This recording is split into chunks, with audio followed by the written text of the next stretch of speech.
Hello बच्चों, चलिए प्रश्न को समझते हैं। प्रश्न दिया हुआ है, सुक्रोज का 68.5 ग्राम जल के 1000 ग्राम में घुलकर सुक्रोज, जिसका मोलर द्रव्यमान 342 दिया हुआ है, का विलयन बनाया गया। प्राप्त विलयन का हिमांक होगा। जल के लिए केएफ का जो मान दिया हुआ है 1.86 दिया हुआ है। विकल्प ए दिया हुआ है, बी दिया हुआ है, सी दिया हुआ है और डी दिया हुआ है। तो बच्चों, सबसे पहले हम प्रश्न की मुख्य अवधारणा को समझते हैं कि प्रश्न की मुख्य अवधारणा क्या है।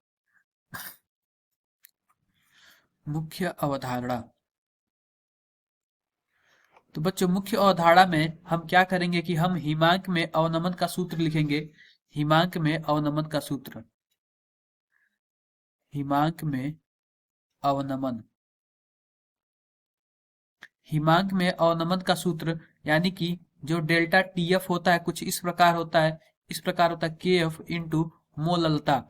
के एफ इंटू मोललता। तो बच्चों, यहाँ पे के एफ का मान कुछ इस प्रकार दिया हुआ, हम फिर से इसको लिख लेते हैं। डेल्टा टीएफ इजकल टू के एफ इंटू मोललता।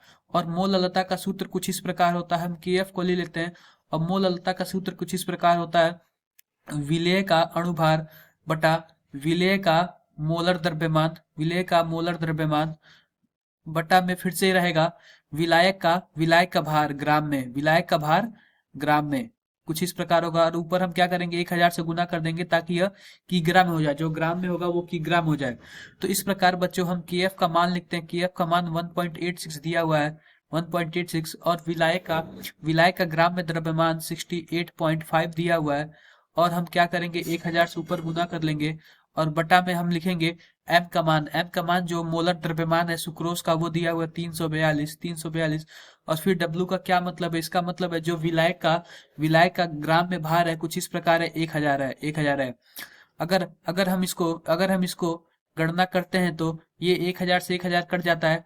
और बाकी सब सरल करके हम कुछ इस प्रकार लाते हैं कि 0.372 सेल्सियस आता है। इतना कुछ आता है, हमारे मान इतना आता है।